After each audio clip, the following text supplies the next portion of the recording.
Assalamu alaikum. As Dr. Musalla said, this is the fifth lecture of the series Quran and Yemen, and we were discussing Surah Al Fil, Surah 105 of Quran. And then, as usual, I'm very happy to be one more time with the brothers and sisters of Ahlul Bayt Islamic Society of New England and ZEC, MIT Shia Muslim Association. As I was saying, we have this lecture is just in the occasion. We are between two Eids. Eid al-Warwan was on last Friday, and we will have Eid al-Ghadir next Saturday. And then kind of this topic somehow is related to Mecca and Kaaba, as you see the figure here and picture here, which is related to the elephant, the surah attacking with the Abraha army, the Kaaba, and the birds, tayran, ababil, which throwing the baked clay sigils on these elephants. Although we have some discussions a little bit, some of the details. This is, as we saw it in the first lecture, this is a 7th or 18th century manuscript copy, the Book of Wonders of the Age, and St. Andrews University Library. Or this is another picture of the same kind of topic, miniature, and then this is Kaaba, this is Army of Element, this is the birds, which is in this poster of the whole lecture series. For saving time, I'm not going to go through the abstracts of the series, but with the last few lectures, we really did Surah Al-Buruj and the massacre or the martyrs of Najran, and then kind of the first lecture we did the traditional commentary. The second lecture we looked to the modern commentary uh, or the Western scholarship using Dr. Walid Saleh's article. And then the third lecture was a history, which is a background history to what we do today. And I briefly review some of it too. And then the fourth lecture was by knowing the history and some of the stuff before we went back a little bit to rediscuss the Quranic verses and commentary. There were some interesting points still left, but I think at the end of the lecture we briefly mentioned it. But I think it's a good time we go to the Surah Al Fil, and then I think next lecture I will go to Surah Al Quraysh because these two are really always connected, associated, and topic related. So let's recite the verses because the surah is short and the next surah was short. أعوذ بالله من الشيطان الرجيم بسم الله الرحمن الرحيم ألم تر كيف فعل ربك بأصحاب الفيل ألم يجعل كيدهم في تضليل وأرسل عليهم طيرا أبابيل ترميهم بحجارة من سجيل فجعلهم كعصف مأكول. And then the translation, which is from Ali Wali Garai translation, says Bismillah ar-Rahman ar-Rahim. Have you not regarded how your Lord dealt with the army of the elephants? Did he not make their stratagems go away and send against them flock of birds, pelting them with stones of shale, thus making them like chewed up straw? But one of the things, we will discuss. I will first do the traditional commentary using Al-Mizan, Tafsir Al-Mizan, a little bit study of Quran. And then from there we go forward. But just I want you to notice, look, here it says Ashabul Fil, companion and elephants. Elephant is not plural. And although the translators use army of elephants, just I want you to have in mind. And then let's go to Al-Mizan. So I will share, I think I should stop. Yeah, I will share. There's the screen. Let me stop sharing. But there we have okay.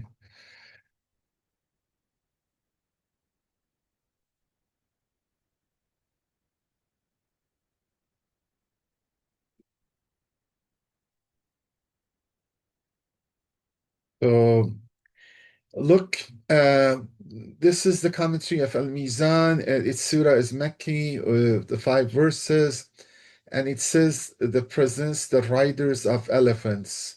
But I emphasize, I think if you look historically, first the Quran, the field is not plural, it's just one elephant. And they're not riders or army or jaysh al-fil, companion of fil.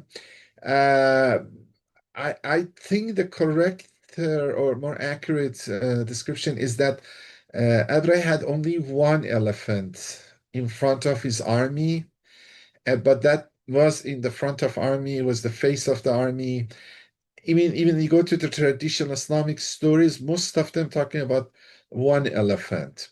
It wasn't an army of elephants logistically, because the elephants were not native of, there are two extremes, so if you assume there are lots of elephants, is army of elephants, that's not true, as all the miniature, even the translation here, and then the other one was saying most probably was one, and then because of that elephant, that has become the symbol of the whole group. A companion of elephant, these are the group of elephant. That elephant was the most new different thing, which people were remembering with them. But I think majority army was on horses, or on foot, or the typical Arabic army.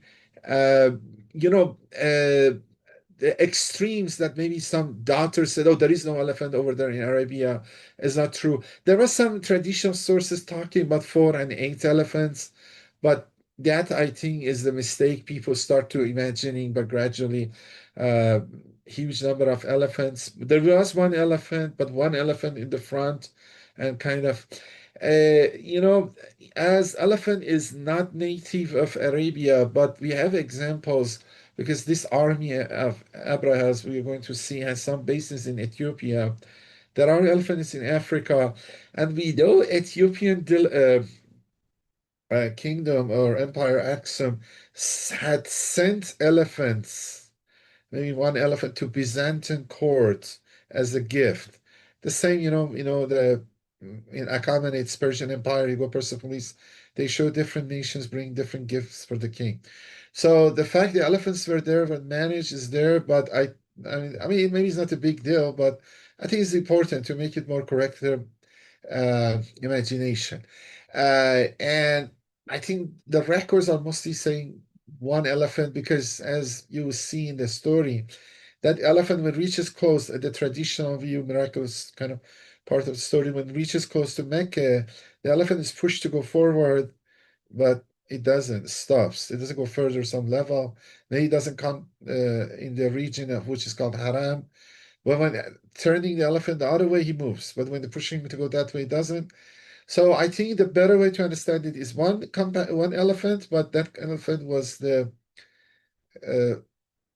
defining a characteristic feature people remembering like that. The same way, you see, people name stuff, and in some way we call Surah Al-Baqarah because the word Baqarah was mentioned in it. Although the whole surah is not about Baqarah, or Baqarah is not the most important thing, but is the feature people know and can remember. The same, this surah is called Field because the word Field, but I think that army also, or the people of that army would come companion of Field, but it was one elephant. But if you read it, let's say it presents the story of rider of or companion of elephant when they marched toward Mecca to destroy the holy Kaaba. God destroyed them by sending flocks of birds to pelt them with clay stones until they become like eaten straw. This kind of is uh, the reading of the verses. That eaten straw, we had to see whether we have to take it literal or figurative, like see, for example, Farsi is خورده خمیرت کردم, خاک شیرت کردم, destroy you, make you like a sand dust or like a dough, that's not sometimes literal, is figurative, but I know because of this many often people took it literal, but if you look to some other versions, and we'll see a good some part of the army survived. Even himself, Abraha, it seems survived, and so it means destroyed the army, and then the destruction could be I mean, but we'll see. Both type of descriptions are given, but how much we have to read that asfan ma'kul as very literal or a poetic way of explaining what happened to them. They were destroyed, they were demolished, is different. And then he's added this one of the great signs of God, which was not hidden from anyone. The people at that time, before the advent of Islam, Quran look at this even and incorporated it in their poetry. Yeah, these two are important points. It is the Quranical, the people measure time according that even like nowadays we do it, for example, in Iran after revolution, before revolution, before that, or in US after World War II, before World War II. That's important benchmarks.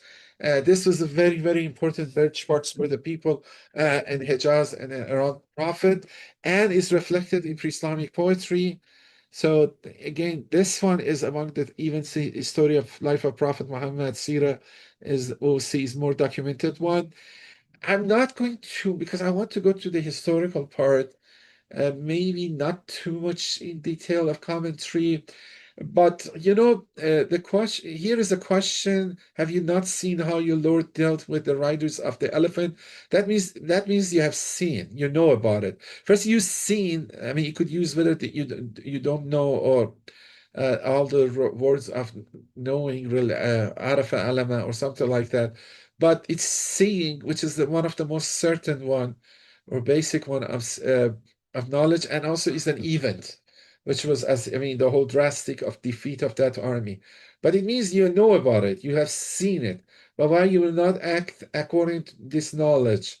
Why you don't give thanks to God? Why you don't obey the God? So this is a rhetorical question, which implies a negation. What is meant by seeing here is the pattern knowledge, which is compared to sensory observation for its clarity.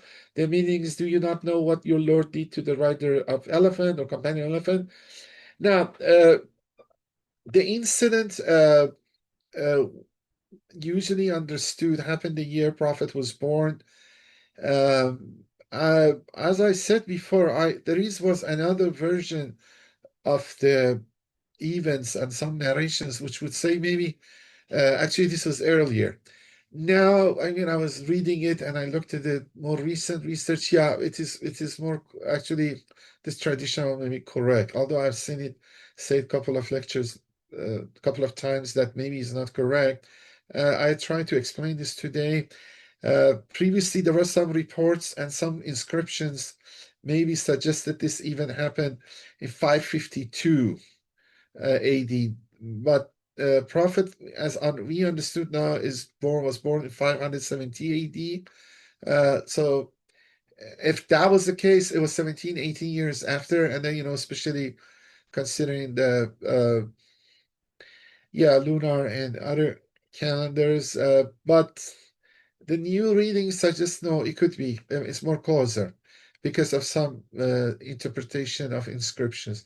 One interesting thing about which we'll see that the story of Abraha is lots of inscriptions we have, more than anything. As you saw, we had for some Najran too, the martyrs of Najran, we had two inscriptions, one from uh, the group of Ukhdud themselves, Ashab al-Ukhdud, which committed a crime, and one from the opposing side, from the kingdom of Aksum or Abyssinia. But then we see God, all of these in related to the next surah. God reminds the Quraysh the blessings God give to them. How make their status prominent in Arabia, despite the condition was not conducive to that fact. But why you don't give thank? So if you read these two surah back to back, all giving them examples and telling them, look, this is what God did for you. Why you're not sending a prophet? Why you're not giving thank? Why you're not following it? So is a kind of argument with them. So it says, did he not render the stratagem in loss? So this companion and elephant had some plan which is harmful to Quraysh, and God make their stratagems, their plans not working. So the stratagem was their ill-willed plot targeting Mecca and their intent to destroy God's sacred house. And God somehow stopped that. And then how he did it, this two verses kind of, at least one of the things God did it, the way he make their stratagems not working was them, that make army be defeated was that arsala alayhim tayran ababil. So God did sent against them groups of birds. And then ababil is called groups or flocks of birds, and tayr means birds. Ababil, birds in groups or flocks. And then this verse, number 3 and 4, interpret the verse 2, that they interpret how uh, God destroyed their stratagems of these Ashab al-Fil. So again, like last surah, which Ashab al-Ukhdud were bad guys, here Ashab al-Fil, as we all know, are bad guys too. So that the discussion is about them. Um, Ababil is sent to mean separated group, differentiated clusters, such squadrons of troops. So maybe there were cluster of birds. Uh, they're not all together, but not all individualized too. So it's cluster, a group coming. Some of the traditional narrations also indicate that. And the meaning God sent dispersed flocks of birds upon the riders of elephant or the companion of elephant. I don't like these traditional riders of elephants. There were not army of elephants, people riding elephant. Elephant was on the front, one elephant, and the army was the typical army. ترميهم بحجارة من سجيل, pelting them with stones of shale. The flock of birds pelt the rider, the companion of elephant with stones of hard clay. And then this فَجْعَلَهُمْ كَأَسْفٍ مَأْكُولٍ, thus he made them like chewed up, eaten. You don't see like sometimes parents to giving the infant child, they eat the food and then put it in the mouth of the child, or chewed up. What's something chewed? No, but instead of any food is straw uh, is used, which is maybe you play with the straw, even bending it, or even a straw we use for drinking. Sometimes after finishing we play with it and twisting it, turning it, bending it. That's kind of like that.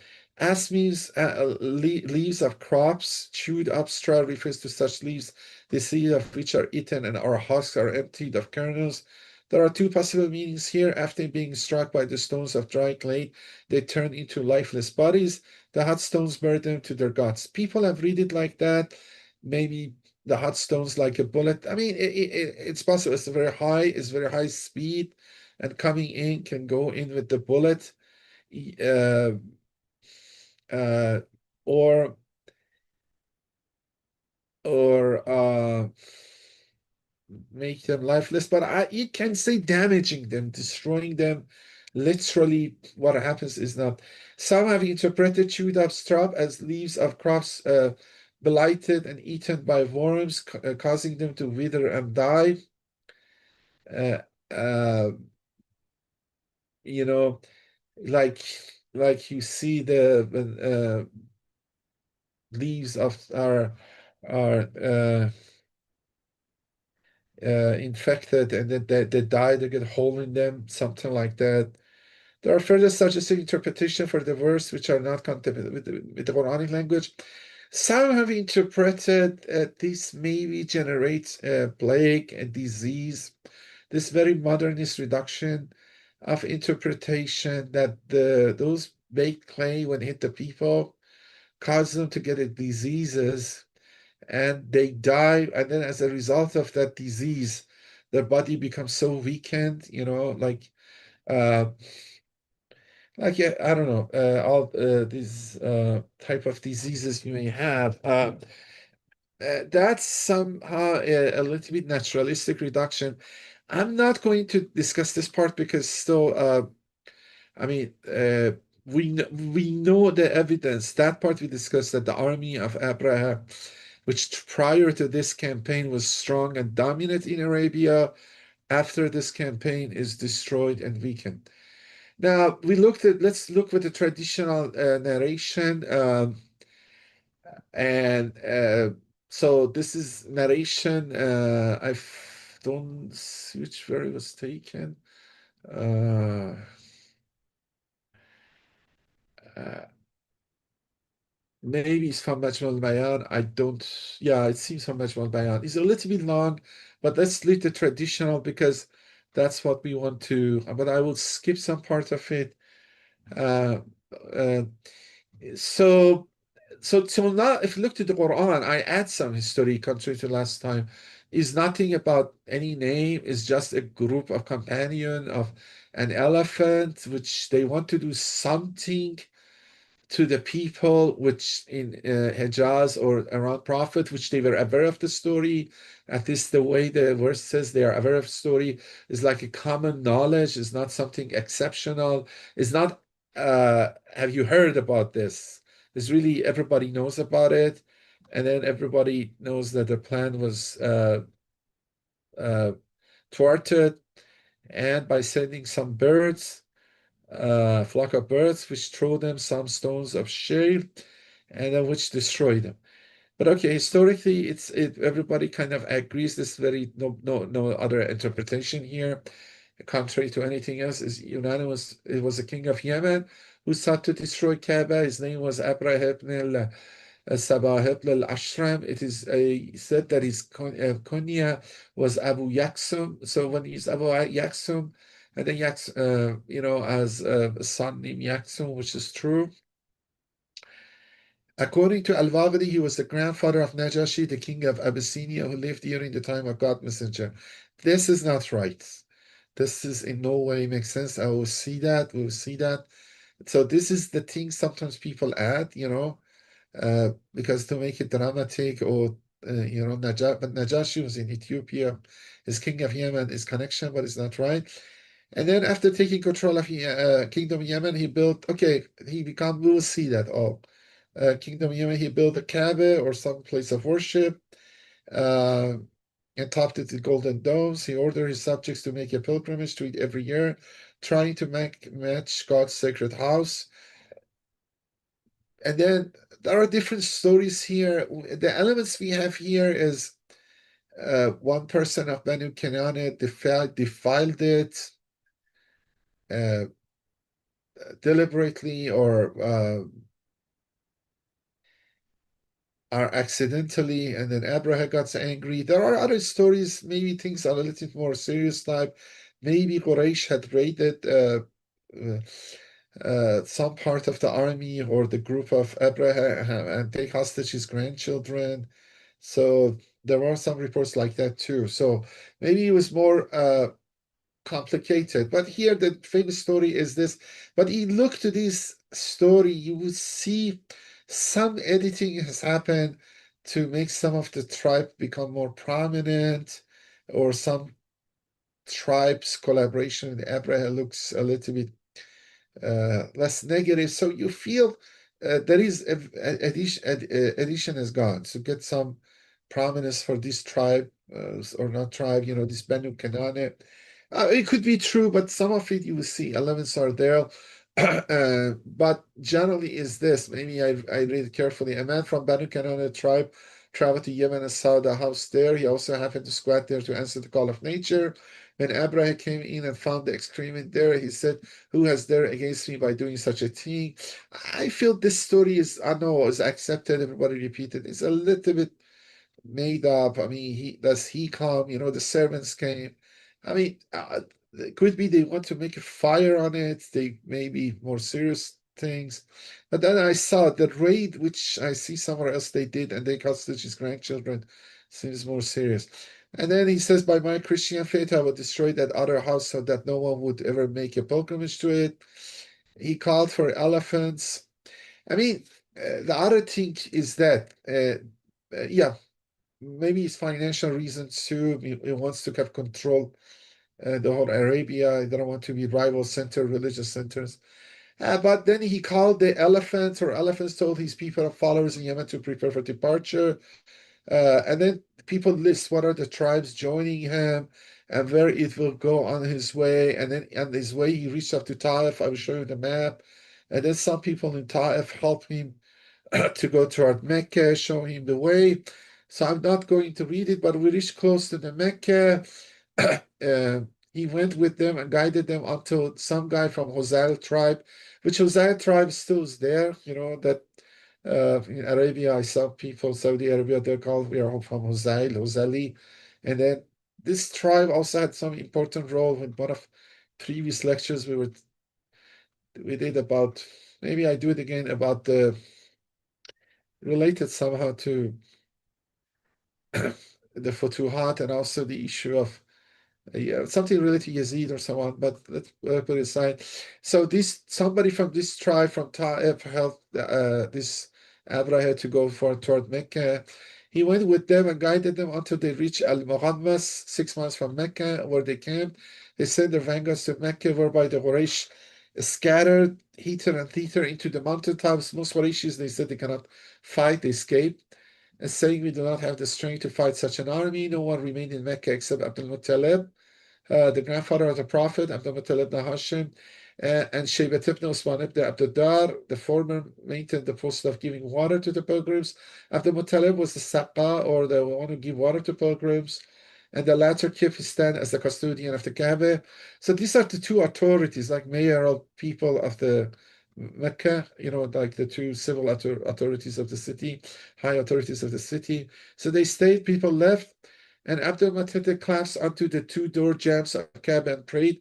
They say Abdul Muttalib has prayed, my Lord, everyone would protect their object. Now we have settled at your house. Would you not protect? This is an interesting point. Which maybe for next lecture become more important. Abdul Muttalib says, we settled in your house. This settling in the house means that is Mecca and Kaaba was a new event, not many, many generations ago.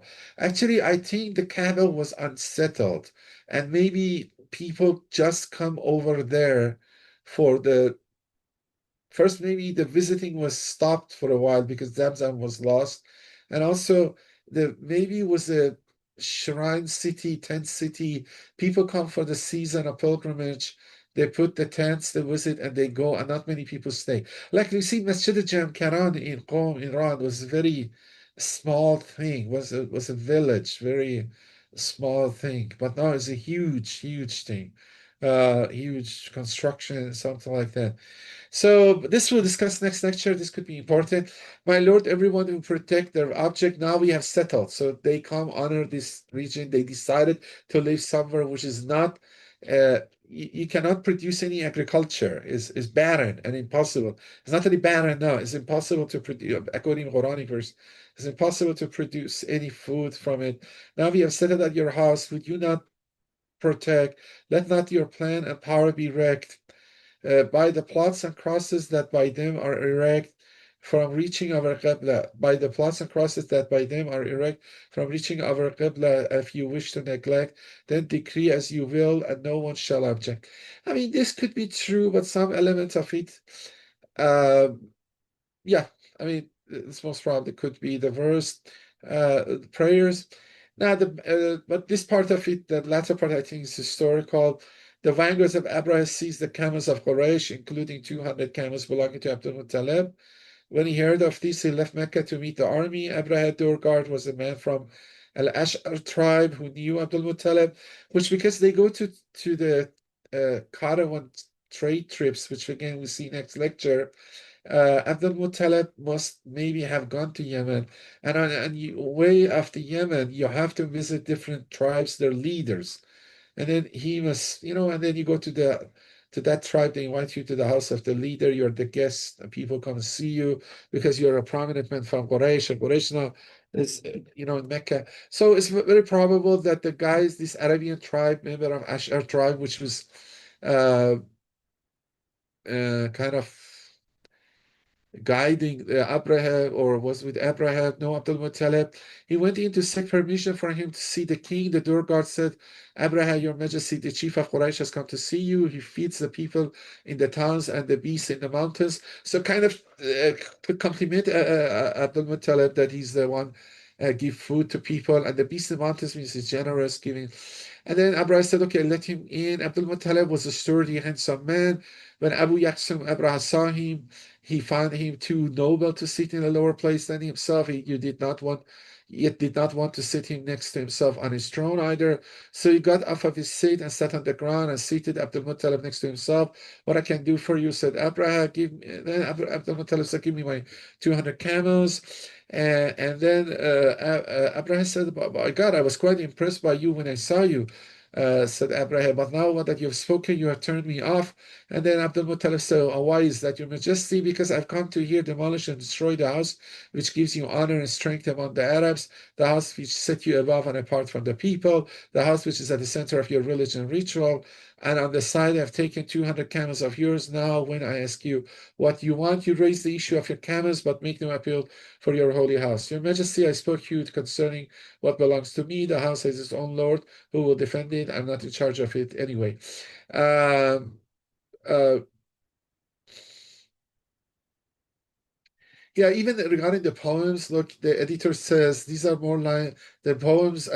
These are the poems which I read a few minutes ago are assigned to Abdul Muttalib, but uh, the editor has changed it. It seems Al Mizan quoted from Majmu Bayan, but then editor find a more accurate version and quoting it.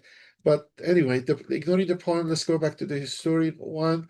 And then Abu Yaksum was taken back. He ordered the camels to be returned to Abdul Muttalib, who then left. The night passed over the army with a gloom overshadowing the stars, as if they were speaking to them, whispering that some catastrophe was imminent, and the soul sensed the impending doom. At sunrise, birds with rocks swarmed above the troops and began pelting them with stones. Each bird had a stone in its beak and a stone in each of its talons. So there are three type of stone. Each bird had three stones, one in beak, two in its talons, each of them. And as soon as dropped its stones, it flew away, only to be replaced by another one. So they come like a squadron. They do the bombing and then go, the new squadron come. So that's tayran ababil is coming from it. If a stone stuck one's belly, it would split it open. If it fell on a bone, it would melt and pierce it. I mean, Abu Yaksum was struck by some stones, then turned back and fled. But the fact he was struck and turned fled maybe shows the stone's function was not as this guy has explained it, because it's hard to survive. It's hard to be hit the stone and then you melt to the bone, or uh, your belly is open, you can survive. I mean, it maybe you see they are dying, but some of it is more not drastic, but some are. Okay. In every land along his way, some part of his body fell off. This is a little bit dramatization, maybe, until when he finally reached Yemen. So he had gone a few hundred miles back, until which he finally reached Yemen. His body was completely ruined. It could be so more matching with the disease. When he entered his town, his chest split open, his stomach cleft apart, and he died. But then he says, however, none of the members of Al Ash'ar or Khazan tribes were struck, which I think this is some claim for these two tribes, although they cooperated for the Abraha, but they were not, okay, they were forgiven or they're not done. But the outline is correct, because even Allah says, narration disagree widely about the specifics of the story. Interested readers should consult the extensive books of history and prophetic biography. This unfortunately, because uh, as we have even Ashura, sometimes the storytellers they want to make the story more interesting, but then make it historically less accurate. But the outline is there. And actually, the whole idea of what today say this is one of the most historical events. Okay, to be complete, let me see also the I want to see the study Quran too. Uh, yeah, they mentioned uh, that study Quran is more that Abraham sent an elephant, which he intended to use to pull down the Kaaba. So it was an elephant in front of the army. And so I don't think anything new is that. Yeah, again, it adds, though elephant appears here in the singular in the verse, some say that Abraham had 8 or 12 elephants with his army. So this is the maximum they say is not an army of elephants, and I don't think it's really 8 and 12. Logistically and all this stuff doesn't make sense, but one elephant alone is good enough. You have to feed the elephant, you have to take it, you have to manage it. It's not very easy. According to when it's not hospitable, the land is different. Uh, yeah, the one part of the story which we didn't have in the Al Mizan was, according to the earliest histories, when commanded to approach Mecca, the elephant knelt and would not be moved despite being bitten by the army. When turned in any way, other direction, it would rise and walk, but when turned toward Mecca, it would again kneel and refuse to move. This is Ibn Ishaq and Ibn Kathir said. The linguist structure of the verse indicate the story as well known to the Arabs, which, yeah, that Alam Tara is clearly means is known. They are thus being asked how it is that the knowing the story of how God protected Kaaba, they do not derive the proper lessons from it and believe in God, which is the theme of this surah. And the next surah, um, swarms are ababil, which is interpreted in groups, in successive groups, many or coming upon them from every direction. According to most authorities, God sends the birds from the sea. This time, ababil come from the sea. Maybe typically is the birds appearing in, because from the sea it's more reasonable. And then some mentioned there were swallows and herons, each carrying 3 stones the size of the chickpeas or lentils, one in each claw and one in the beak. Every soldier that was hit by one was destroyed. Though not all met this fate, they did not die instantly. Some are said to have lingered for as many days as they tried to make their way to Yemen. So it's a little more complicated. According to some Sijil, here translated stones of baked clay is a contraction. That's interesting. Here translated stone baked clay is a contraction of 2 Persian words. As Sajil is sang and gel, sangel. Sanj, and then becomes Sanj in Arabic. And that in some accents, like Egyptians, Gia and J, are going together. So Sangel becomes Sanjel and it's Sajil. But I'm not sure how it is true, but anyway. Uh, and the last part is also such, the last verse, such that he made them like devoured husks, renders as min makul, which indicates the remains of leaves eaten by animals. The whole of the surah thus likens what was the great army known in the recent history of Arabia to one of the most insignificant of things known to Arabs. So, this is army, formidable army, kind of you can say could be literally figurative. This is the mighty army, for example, Germans invading Russia and all destroyed, frozen, and then all would become nothing, خردی شدن خمیر شدن. They become like dough, they're destroyed, like become there as sand.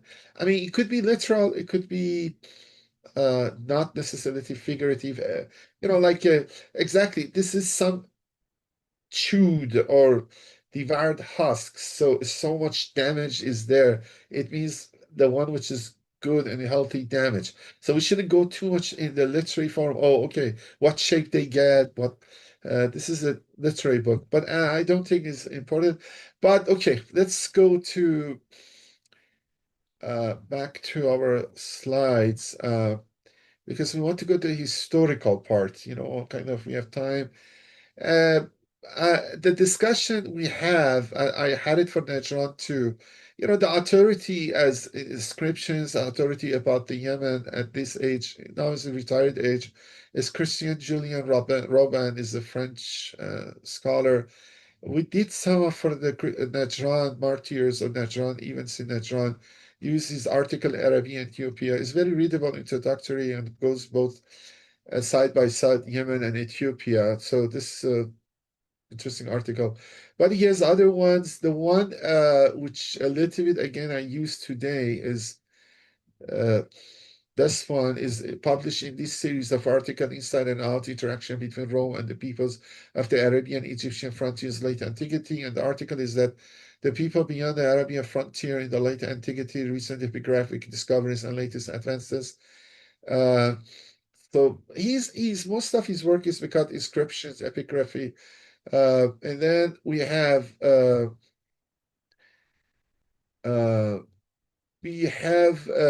this one. I use the maps. Again, we don't do anything before Himyar if I don't think this series will not have time. But again, Himyar, Aksum, and Arabia Deserta, we use some of it. They have overlap a lot. And then he has an Arabic, French, sorry, French. I mean, most of his writings in French, actually. And I think he got a book or going to get a book 2025, which is, I think, is cover our topic very detailed.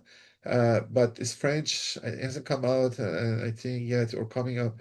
Anyway, so this is another one of I use some map from it.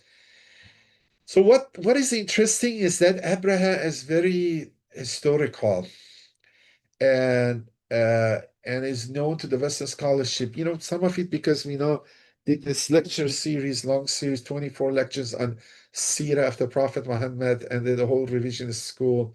They're questioning the Sirah, which was written much later. So how much is reliable, how much is not, how much changed. But Abraha was known from Western scholarship from early because you have records of him, talks about him and his issue and things about him from non-Islamic sources, different sources, all nearly matched together. And most interestingly, inscriptions. We have a few inscriptions of this guy, which are interesting, and some discovered recently, and actually changed also a little bit what I said before from one of the older articles.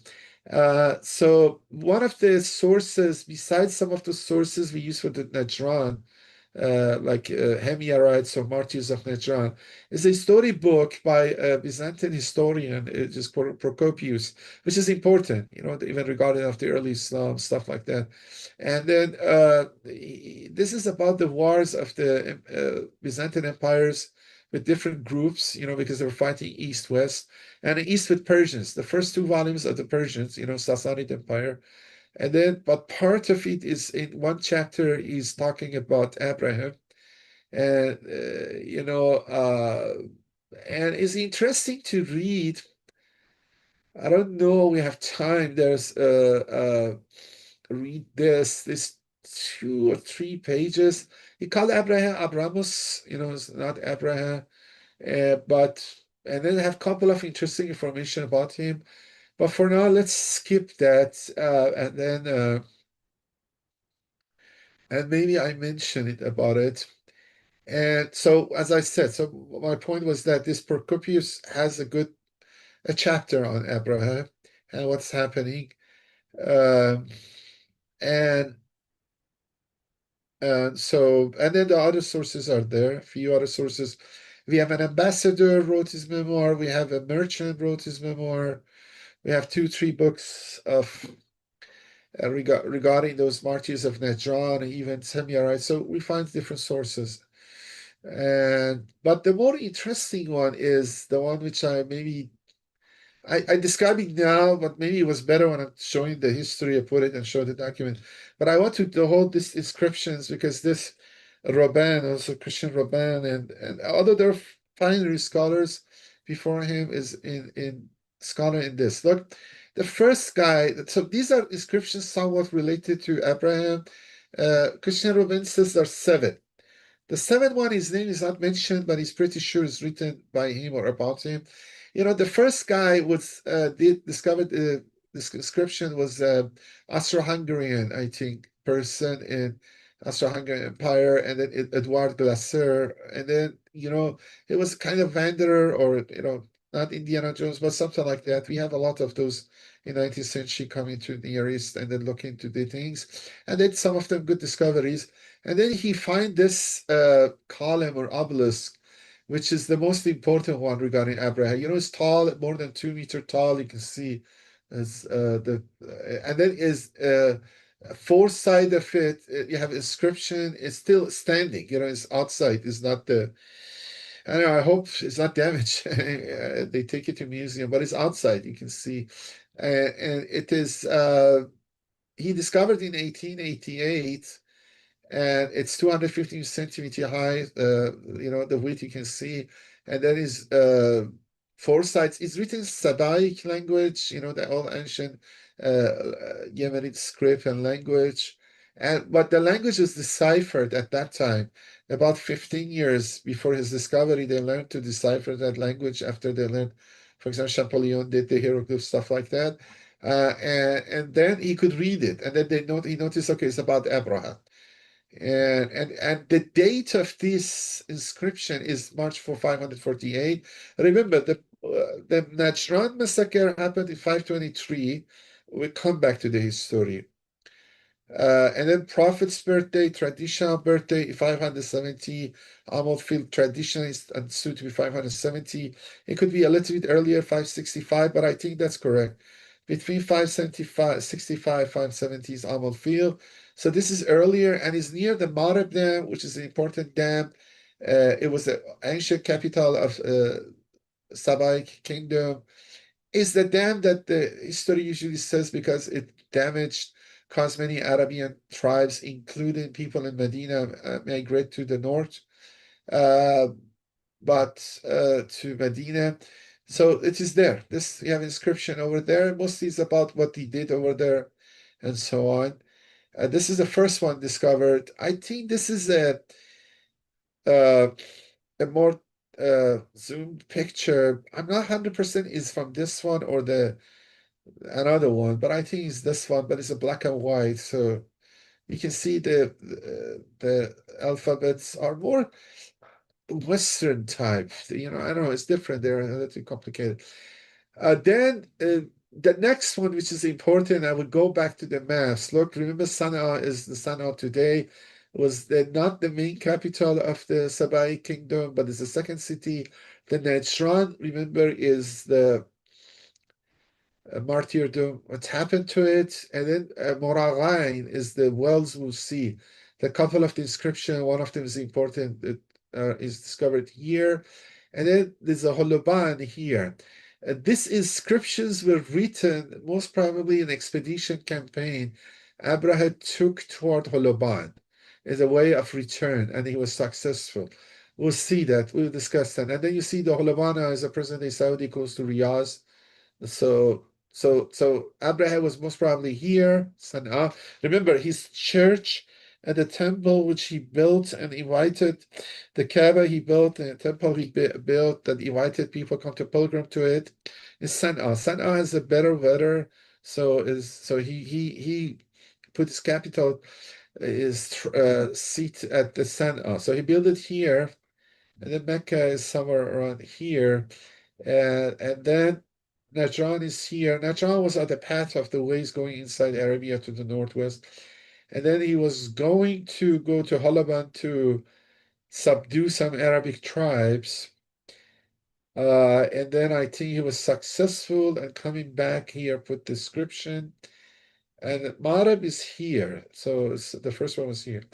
And then you see this is the scenery of that Maraqain wells and then uh, I'm not sure exactly the well where it is, but I think it must be cave or well here inside the cave.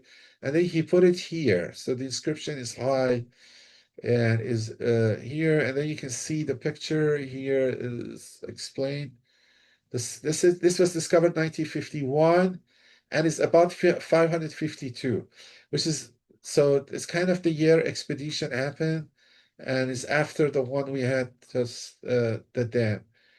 And this another one was discovered a few years later, is around the same vicinity, but somewhere on the top, or no, down. It must be, I don't know, maybe here or somewhere around here. Uh, and okay, the second one discovered here. There is so this become the third inscription. There is a fourth one. Again, they find it in Marib. I don't know how they haven't seen it before, or maybe they couldn't read the name Abraha. It's similar to that first one. The first and fourth are very similar at the same location.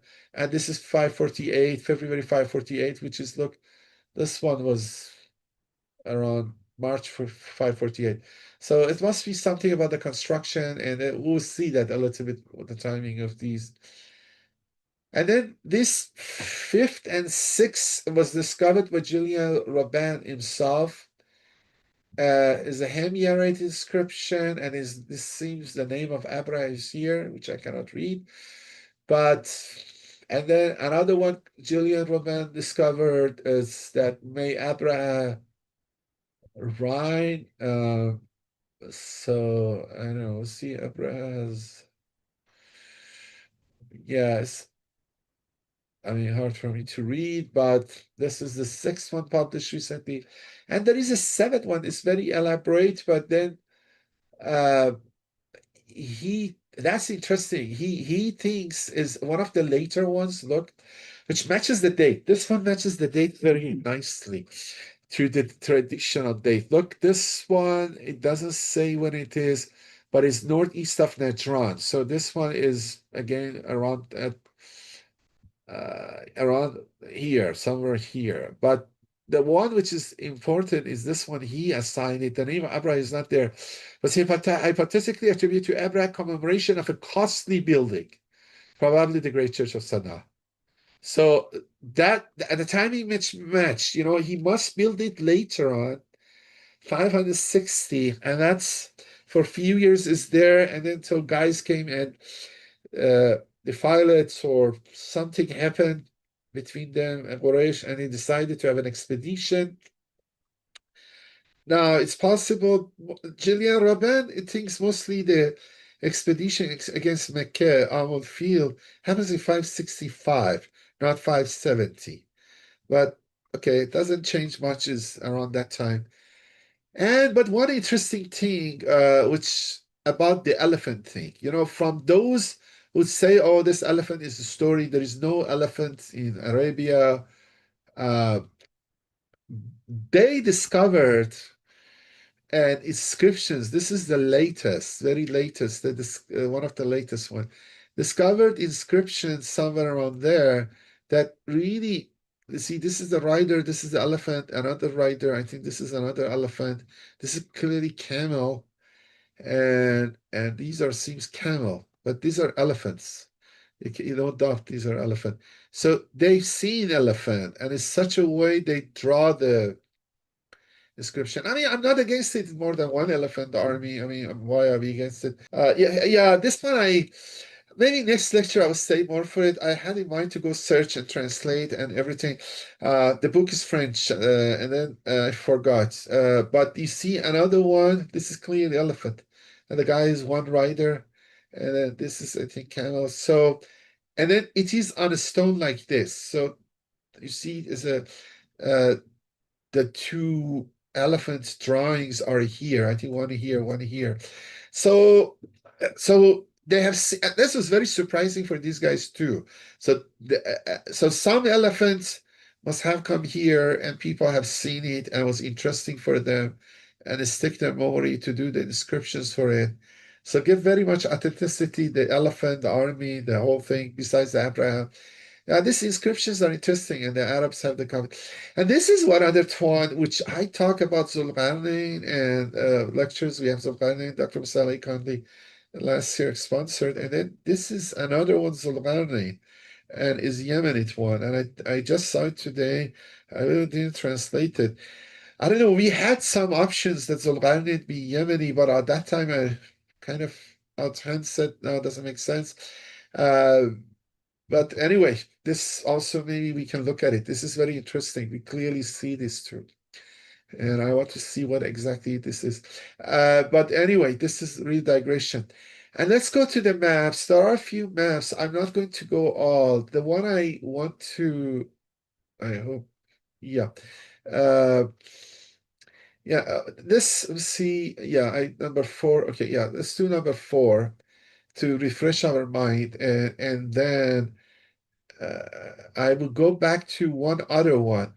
Look, this is clearly says Arabia at the time of Abraha. So this is the map closest to Abraha. Abraha, it's put its seat in Sana'a. Some of those inscriptions were at Marib because it was the previous capital seat of Sabaean kingdom. Uh, maybe Queen Sheba's kingdom was there. So the ancient kingdom was Sabah, and the culture was Sabah. And then you see these are the place Yemen Husis are. But then remember, we said there were two other kingdoms. Himyar, which is the capital, was Zafar. And then was the other Hazaramot, which I think the main city was Ghane or another one. And then Himyar unified them. See the anyway, because we don't have, I think we'll stick with this map is good enough. And actually some of the tribe names are very interesting. And then Najran is a Christian city. We saw the massacre. This western part of the coast is called Tahama. But the point is this, this coast of southern coast of Persian Gulf has become Christian. You have some Christian cities. Look, this is Qatar, this is Bahrain. This area was called Bahrain. This is now many Shias. Nowadays, Asir and many Shias in Saudi Arabia now are living here. And then because of missionaries, some were Christians here, there were Christians here. Najran was Christian. And then, Ethiopia is here. I'll show to you another map. The reason I'm showing is that there were tribal associations were big, and some of them are ancestry of Quraysh later on, or they separated from each other. One is Ma'ad, and then in the language of this South Yemen, they call them Ma'adun. Like Hamid and Hamidu. Some when you go to Iran, southern provinces, sometimes they call them They add the This is an Arabic thing, and then this is Ma'adun. Yeah, but let's we call Ma'ad. This is a big tribe, ancient tribe. We have Jodham, which is known, and then Medina is here, Khaybar is here. These are all oases.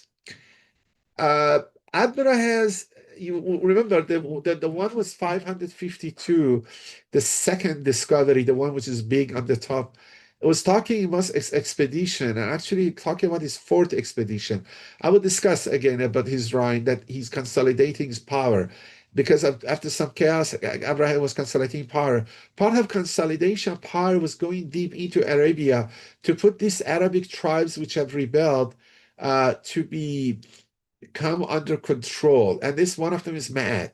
And the other one you see is Tai, which, we have in the Persian poetry, Hatem and Tai, which is very famous for generosity. But more important than that, Tai for Tazi, the word Tazi come from it. Tai for a while has become the name of Arabs.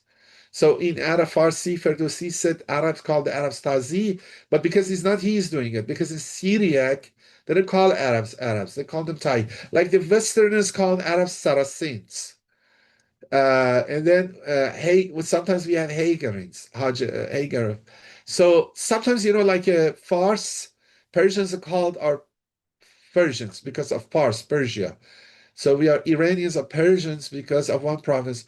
So that Tay is an important tribe, and because they were very active here, gradually the people outside, Persian Empire, Sassanids, Byzantine, Syriac, Iraqi, called many of Arabs Tay. Uh, so Abraha has some expedition for subduing these, and maybe has gone here. But this expedition is not the Mecca one. The mistake initially was done because they only know that inscription 552 first in 1951, and they interpreted as talking about two expeditions. So they thought one of them was this, and then the other one was Mecca. But now the interpretation has changed. Maybe we don't have direct inscription about Mecca because usually the kings do not talk about their defeats, but there are signs it is there, so that one it must be different path. But the main inscription, inscription or main expedition was mad. But even he maybe have come to up here, and some of it have important conclusions. Although I'm going ahead of history, maybe the map. Maybe I better back to the history and come to the map. It seems Abraha was able for a while. Uh, Controlled the whole part of Arabia because our signs he sent tax collectors to Yathrib, Medina, and then he subdued these guys, Ma'adam tribal one, Tai, and then Umi Jotham. If that's the case, he got the control here. He didn't go here, the Christian, ultra Christian ones, because they are Christian already, and maybe he doesn't want to. So I have this map seen. Okay, maybe yeah, look, see if anything else. I mean, I want you to see the Byzantine emperors around the time you're looking. There is the one Justine one, which is not a big deal. The big one is Justinian one. Actually, all the time of Abraham, or the events of Najran around it is matching Justinian one, which is one of the greatest emperor of the whole Byzantine Empire. And then a little bit, prophet must be born in the time of Justine too, which is Justinian nephew. And then he has lots of achievements, but the most important one maybe the codification of Roman law and construction of Hagia Sophia, the mosque in the center of Istanbul, wars with Sasani and Persia, and then is the plague. That plague also, you should remember, timing is interesting. So I mean, the plague maybe get the ability to Abraha establish himself. Okay, I a little bit went, I mean, maybe it was better to go back to maps. I maybe do that when I'm talking about the history. But let's go back, see anything I want to show. Oh, yeah, this French, yeah. Look, this French map also is good. And yeah, actually, because it shows the tribal better. This is an expedition not by Abraha, but by the king before him, which is claimed he has done that. But you see, they kind of is the same path, and then you have Ma'at alliance here, and then I was looking for Mudar, which is a big alliance, and also Nizar, which is also these are all somewhat maybe ancestry of Quraysh, which are separated from Quraysh. Nizar, I just saw it for the okay. Anyway, Tai, okay, Nizar, yeah, Nizar Mudar, okay. And then the point is important. Look, this uh, Ghassanis were here. I mean, top here is their Ghassanis are here. That remember Arab Lakhmid. Lakhmid was connected to the Persians. Maybe I say it more in history, but okay, let's yeah. Yeah, let me I try to do it on the map. If needed, I go then to the reading. Look, what had happened is this. I had a summary. Let me go to the summary. Sorry. If I have the summary with because that's in front of you guys. Uh, Actually, there is one other. Yeah, yeah. Let's do this summary. Look, although uh, uh,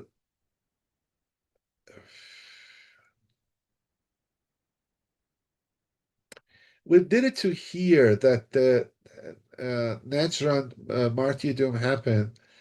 And then the king of Ethiopia, which his name was Kaleb Allah Asbaha. You know, Asbaha is very somehow pronunciation similar to Abraha too. Asbaha, Abraha. Uh, Come back and defeated Dhu Nuwas, Yusuf Yasar, which he and his general were responsible for martyrdom in Najran. This Ethiopian king, which landed with his troops, the immediate landing killed that Joseph Zonovas and conquered part of Yemen. But he didn't change the structure. He stayed for a while and then went back to Ethiopia. So some people suggest stay 7 months. Some people say 3 years. It doesn't matter. He didn't immediately attack. You know, the natural massacre had 523. They responded, reacted, and preparing the army and hearing it and reacting. It takes a while, 2 years, so they reacted. But when he left, he put one Himyar, so one of the local people, which is a Christian, on the throne of Yemen. But this guy was really I mean, proxy or completely controlled by Ethiopia and was Christian too. And his name was Simyafa Ashwara.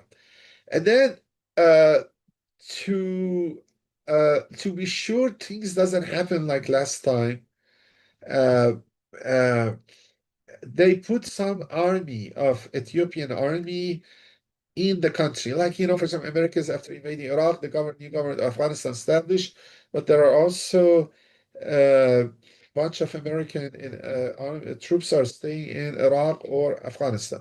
Now, one of these commanders of the army was Abraham. So Abraham, coming from Ethiopia, was in the service of the king of Ethiopia, and he was a Christian from Ethiopia. But if you go back to his ancestry, especially Procopius said he was a slave. He wasn't a nobleman. And he was a slave to a person with Roman citizenship, which was doing trade or business in Ethiopia. So how he rose to power, stuff like that is important too. But what happens is that Abraham rebels against the essentially he's Ethiopian, he's a general in the army, but he wants to get the control himself.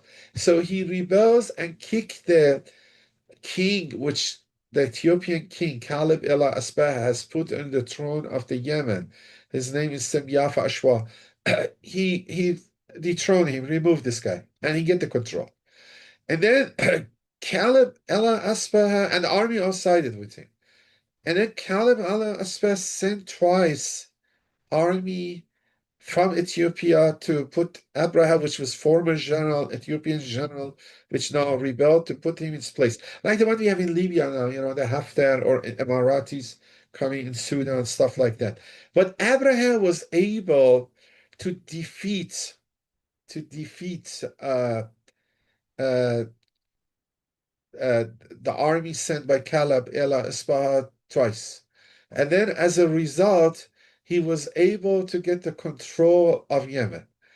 But still, this can't be, maybe I share the articles because I don't want to miss something, but if we need to come back to the maps, so let me I stop here. Okay, let's see, go with the uh, first one. Uh, sorry.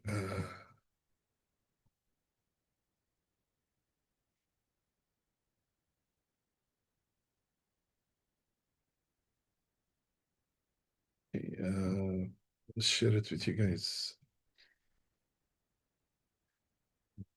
Yeah.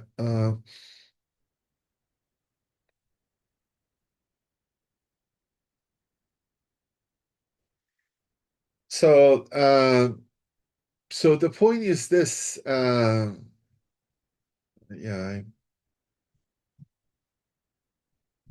there are some details we don't need to worry about that.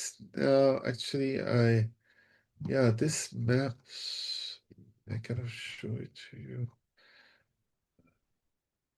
See what's the beginning. Okay, sorry. Uh,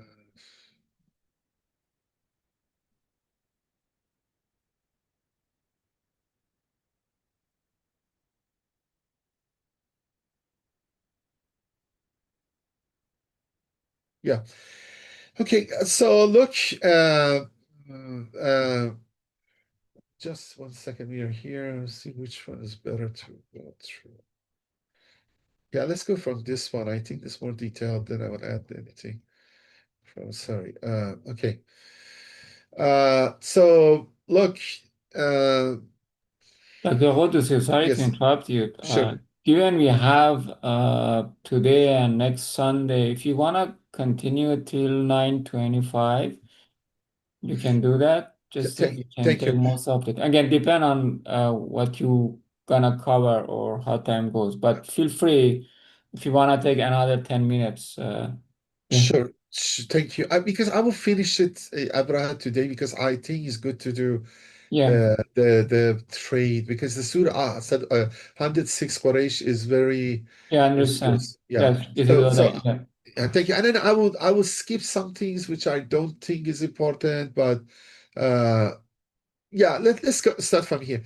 Look, I said it kind of after the massacre, after the Caleb, kind of repeating it again a little. After the Najran massacre, this king of Ethiopian one put on the throne of the Himyari throne in Yemen a Christian Himyarite prince called Sumyafa Ashwa, which is it. They call it Procopius in Greek, call it Esimiophios, so something like that. And then the guy, he left, this king, as I was saying, left to Ethiopia. Maybe he stayed in Yemen 7 months or 3 years.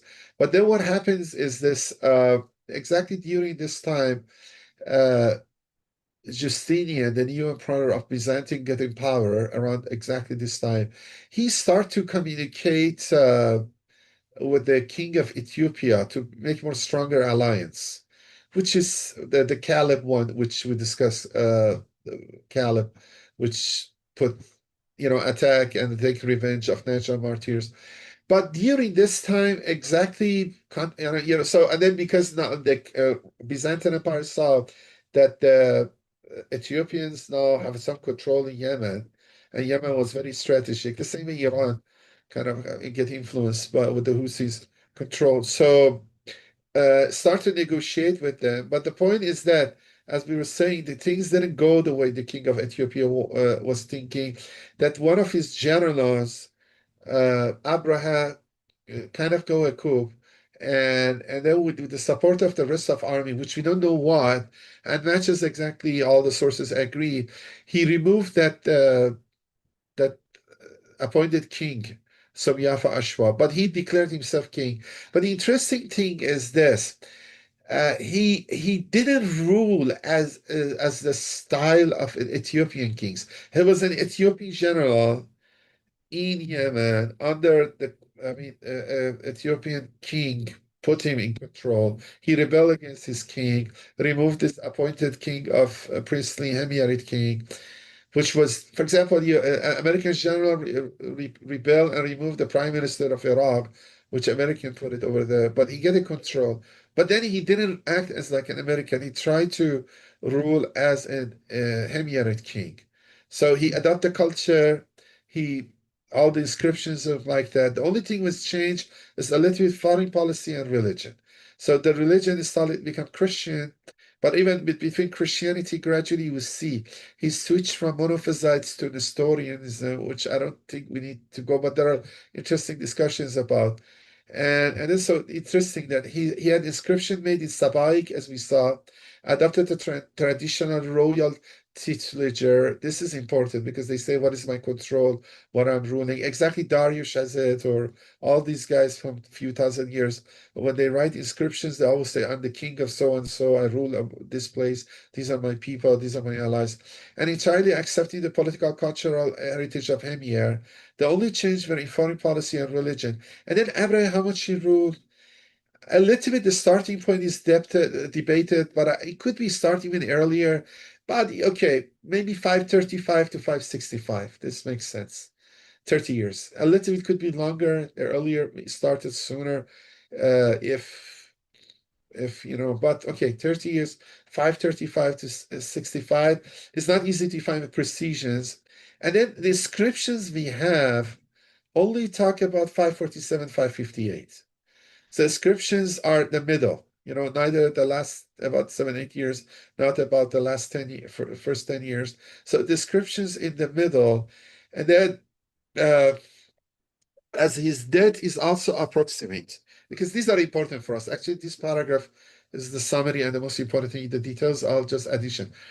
Uh, One thing we will see, and which matches our traditional story, is that after he dies, two of his sons get power, but they were very weak, and the rule is very short, and they also quarrel to each other. But overall, shows the army of Abraha, the rule of army Abraha has weakened, and exactly the cause must be that defeat in Mecca. Defeat in Mecca was in such a way that the whole government was shaken, and then we know that's certain that the Aksumite power, the Ethiopic power, the Abraha power collapsed at the very beginning of 570s, according to Byzantine sources, or around 575, according to Islamic tradition. So it depends where we take this Amul field. If we take 570, then 575, 5 years after that collapse. If we take it 565, which this Western scholarship and other ones thinking, then 5 years after. And then the collapse is like that. Look, we had Himyar for 200 years, then Ethiopians come, and the Himyar become weakened under the tutelage or control of Ethiopians, but then totally collapse in the sense Ethiopians are kicked out, Persians come directly ruling. The collapse of 570 or 575 is such a way there is a period of transition, but another Jewish king came for briefly, but get the help of Persians, but Iranians directly rule. Iranians get the control of Yemen, they put the governor, they are there till when? Till the time of a prophet in Medina. When actually the story says when the Khosrow Parvi sent a delegate to arrest Prophet Muhammad in Medina, Prophet tell them, wait. And then in the morning, tell them your king has passed away. But this delegate came from Yemen. And then you have, if there are there, at least you're talking about 60, 50, because the Hijrah is 622, if they come 630, you're talking 50, 60 years. They're ruling exactly over there. And maybe a little sooner, okay, 55 years. But then also married, they have children, and they have and maybe grandchildren, and they are called in Arabic abna. There's a mix between Persian and Arab. Now, uh, as we said, when Robin wrote it here, he called six inscriptions. Six inscriptions has the name Abraha. The seventh one he associated, which may be the more important one, connected to the uh, the church he built. He's going through the some of the details. One of the things is this. Look, the early years, if his reign is 535 to 65, and we have inscriptions. Inscriptions usually written the king is power. These are royal inscriptions, monumental inscriptions. They're sure of the power established. They've done some grand work, some building some castle, dam, or something. It seems he's consolidating power because, the point is this. The king of Ethiopia sent twice armies to defeating him, and they were defeated. And there was sour relationship between them until the Kaleb died, the king of Ethiopia died. When his son come to power, a kind of truce established, and then Abraha accepted to pay some tribute. So he's not Kaleb is not, I'm not so independent. Okay, accept your sovereignty, but essentially he was ruling himself. The same we have, for example, in Tahirian or Samanian in Iran at the time of the caliphs in Abbasid caliphs. The Abbasid caliph was nominally the ruler, but the Samanian or Tahirian in Khorasan, east of Iran, they do whatever they want, or Safarian, or they do whatever they want. So it's kind of is like that. It's kind of is like that. So then it seems in 547, 548, he's consolidates power, he's doing construction work, he's building the Marib Dam, and so he put inscriptions. And one other interesting story is that he has convened a diplomatic meeting, like a convention, inviting all delegates from different countries, like BRICS or other ones. So shortly after that, in autumn 547, he organized a diplomatic meeting which delegation from all the powers of the region participated. So all the leaders coming, for example, to Tehran or something like that. This delegation were classified in three categories, those representing two suzerain powers, the Negus and the kings of Romans. So one from Ethiopia came. So there must be some reconciliation, rapprochement happened. The king of Ethiopia, the new king, wasn't so upset. The previous king, which the one Kaleb, ruled a long time, about 40 years, from 500, 540. Around 540, he died, and a kind of Abraha is now sure rapprochement happened. He's safe, so consolidate his power. He wants some represent king of Roman, their embassies. Something from a king of Persia came called diplomatic mission. The names are even technically different. Some Arab princes came, which are vassals of Persian and Byzantine. So this must be from Lakhmid Abbasanian. And then there are some delegation from Arabia came.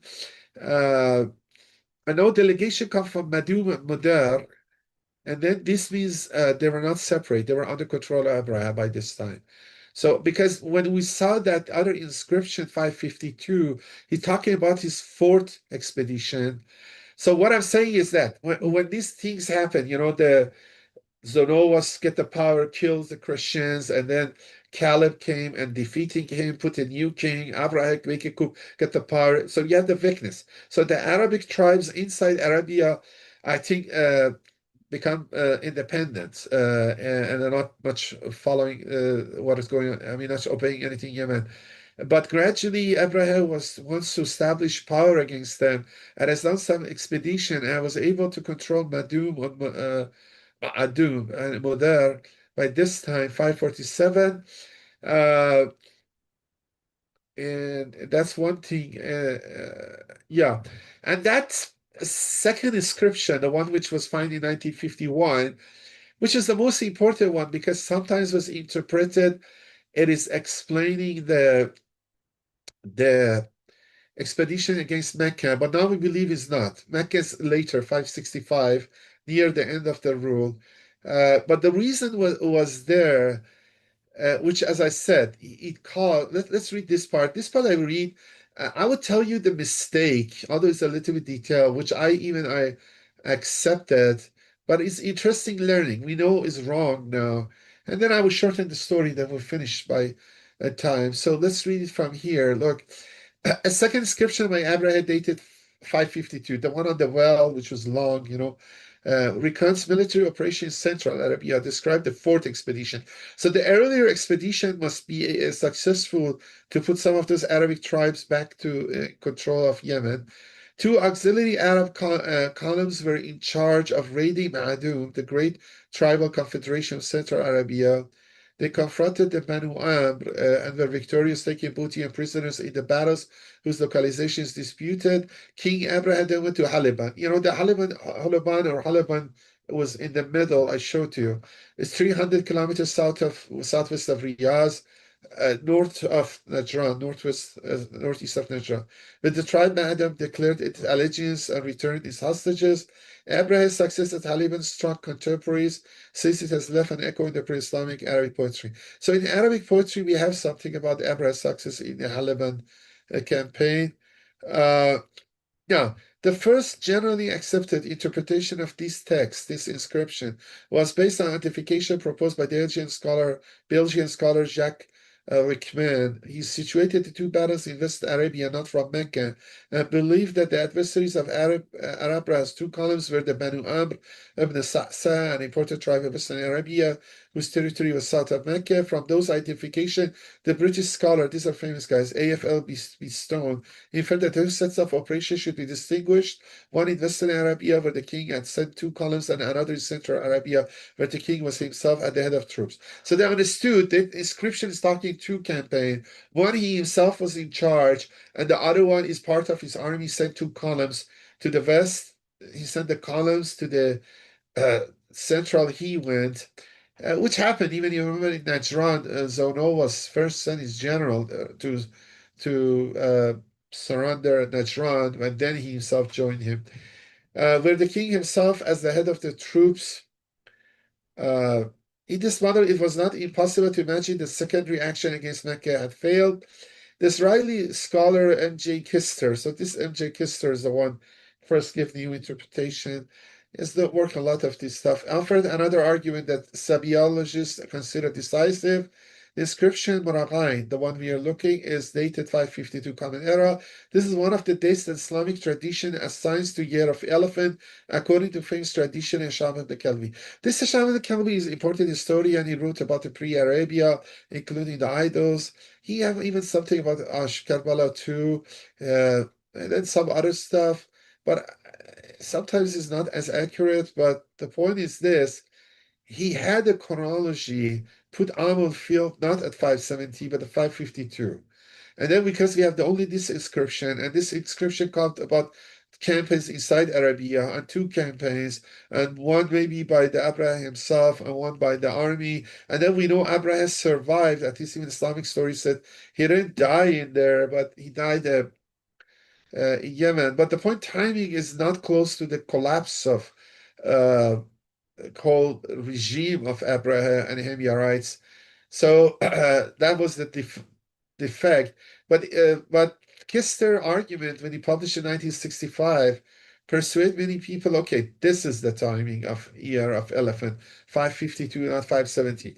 But if you read, he says, before the chronology of the Prophet, Quraysh counted time from the time of the elephant, between the elephant and the Battle of Fajar, one of the important wars before Islam. They counted 40 years between Fajar and death of Hisham al-Mughira. They counted 6 years, so 46. Before the death of Hisham and construction of Kaaba, this is the one Prophet have 9 years, so 46, 954.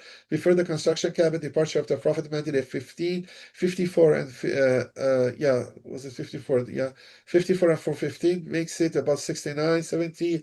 In this chronological reconstruction, there was 70 years between the elephant and the Hijrah, 622, which put the elephant in 552. Abraha's military operation described in Muraqain thus offered a framework in which Abraha's mythical campaign against Mecca, which could be named the Battle of Elephant, could find its place. So, they were excited. They were not against it. They want to say, okay, this inscription is referring to Battle of Kaaba too, because Mecca too, Battle of Elephant too. He doesn't mention it. But, he's not defeatist. He's very victorious. This doesn't work well, and then also is very many years away from the collapse of the regime. But such a defeat usually means the regime is collapsing soon. But anyway, people, because they didn't have any inscription, that's the way. You shouldn't rush with one data point. Here is how the Islamic tradition recounts the campaign. Abraha, who had just built, is narrating it. Let's read it. Abraha, who had just built a splendid church in Sana'a, wanted to make the city a major center of pilgrimage in Arabia, but Mecca with the Kaaba presented an obstacle to the project and to be made to submit. Abraha took the excuse of provocation, of which he had two divergent versions. According to some Hijazi Arabs from a tribe allied to Mecca had polluted the Sana'a church with excrement. According to others, Meccan, I think this is more reasonable. According to others, Meccan attacked and robbed at Najran, a grandson of Abraha's, on their way back from the pilgrimage to Mecca. And they also looted a church. I don't know. That could be. Anyway, all of them have some questionable thing. And then furious with this provocation, Abraha decided to take revenge on the Meccans and destroyed the Kaaba. He put together an army composed of Abyssinians, Himyarites, and Arabs in the vanguard, which was the detail of that hadith. Allah said, kind of lists all those tribes. In the vanguard, he put an elephant, several according to some traditions. He arrived in the vicinity of the city of Taif, whose tribe submitted, progressed toward Mecca. It is then the miracle happened. The elephant placed at the head of the army, refused to move. Abraha's army was then threatened by birds and bombarded with pellets of hard-baked clay.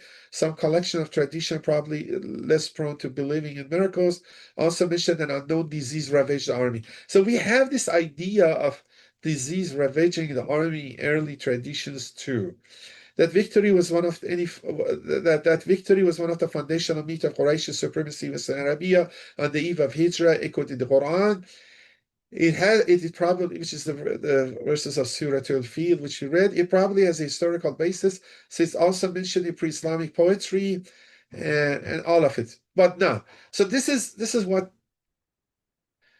Kisser is selling. Look, we have 550, right, the article 1965. We have an inscription found in 1951. There's about 552. It's telling this Abraha went to Central Arabia, maybe the West and Central Arabia, two sets of expedition. But the problem, as I said, is very far off from the collapse of the regime, and also the inscription is very victorious, no sign of defeat. It doesn't make sense. And usually they don't make inscriptions for defeats governments, but at least this is not like that. But then he adds, now this is a Rabat, the new version, 2000, I don't know, 15, 16. Today, however, the hypothesis, the description, Murabain, offer a plausible framework for the Battle of Elephant has been abandoned. This is first of all because the text has been reinterpreted. There were not two different settings for the operation, but a single one, as indicated by the single mention of booty and prisoners. And Ma'dum and Banu Am are not two tribes, but a single tribe, and his royal dynasty, the Banu Amram, who were descended from Hor, son of Am, the first king, the king of Ma'ad. This also follows from the discovery of 2009 of a new inscription. So that's one of the ones we have I showed you. It contains a declaration of Abraha's victory, undated, which cannot predate the campaign of 552. The other inscription commemorated in Muragain 1 inscription, but Abraha proclaims that he reestablished his authority on Madum and that he has extended over the new territories in northeastern, northern, and northwestern Arabia in particular, Hagar, Tayyam, and Yasrib. He also proclaims that he has chased out Amram, son of Uzairan, and the son of Nasr, king of Hera. It is thus the totality of Arabia that recognizes his authority. Islamic tradition confirmed this point. It releases anecdotes showing that Arabia, Abraha intervened directly in the direct efforts of several of northern tribes. So he could have been defeatist now. Look, if I go to the map, if you look to this peak of his government. He's controlling all the Arabia. Now he's expanding his authority for all Arabia. He has some control in Medina to collect tax. He goes to Jorham, north of it, near Tabuk. He's getting to Ma'ad in the central Arabia. He has Nizar, Mudar, Tai. All Arabia have it, except that East Coast, which are Christian cities. Maybe he doesn't want to fight them for no reason. They're Christian. Thus, it is important to distinguish, on the one hand, the campaign of 552, which allowed Abraha to establish his authority over almost all of Inner Arabia, and on the other hand, the Battle of the Elephant, which happened later and could be the cause of collapse of Himyaric domination from even over Inner Arabia. This Battle of Elephant could be dated between 555 and 565, and probably closer to 565 toward the end of Abraha's reign, which I agree with him. Maybe it's 570, 565. Because it is at the end, which he dies very soon after this battle, and then his two sons, one by one, won't get the power. The whole power is weakened. They're rivaling each other, and then soon the whole regime, the whole Himyarite control. So it's not even the Himyarites have been survived for a few hundred years, a strong country than subordinate to Ethiopia now, more subordinate to Ethiopian general, but still Himyar is there. I mean, Abraha ruled apparently as Himyarite king, not as Ethiopian or anything king. But then Persians come completely, the whole thing is collapsed. So let me see. This is important. This defeat uh, uh, for the prestige of Quraysh is very important. But I will do that later on. Let's finish this part soon. I will finish by 9:15, and then we have some brief questions. If we have, look, I mean, the changes would happen after these defeats and the prestige gift to Quraysh. I put it for the next lecture, but what we can see is this. After Abraha's death, around 565, maybe, Islamic tradition relates that his two sons, Yaksum, and that's the reason he was called Abu Yaksum, but Yaksum is maybe Aksum, the name of the kingdom.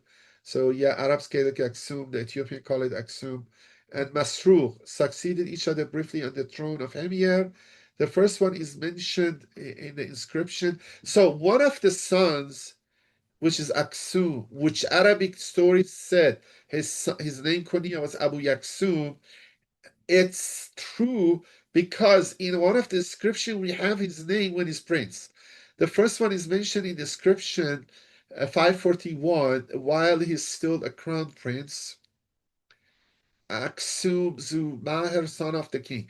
Even I don't think Abraha's name is here. It's just this is not the inscription associated to Abraham himself, but is one another inscription around his period. But his son name is there, but it's just son of the king. But their authority is undermined by dissension when the Aksum kingdom of Arabia collapsed around 570-75. Byzantium lost its main ally in the peninsula. It was the final failure of Justinian Arab policy and of the older strategy that aimed toward control Red Sea. I mean, I wasn't very clearly saying, but Justinian noticed that the Ethiopian get a foothold in Yemen. So maybe, for example, Russians see Iranians foothold in Yemen, so Chinese now seeing it. Chinese are helping Houthis because they want if bugging down Americans over there. They don't come to, for example, East Asia.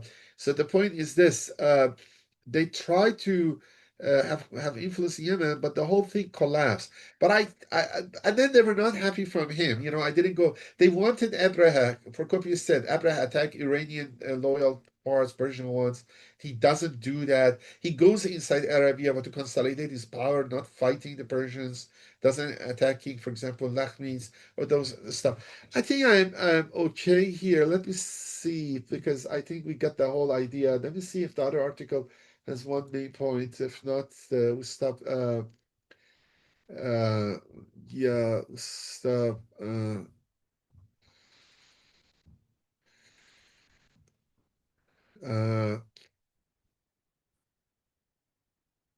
yeah. Yeah, there are some discussion. Okay, what is the religious?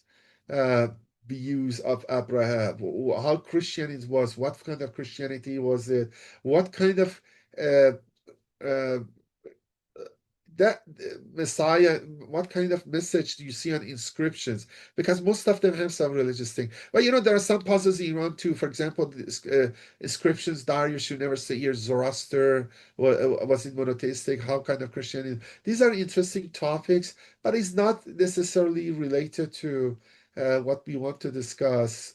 So I think I uh, yeah, I will stop here. And yeah, I will stop here. I think it's good enough time to stop. And if any question, and thank you for your patience.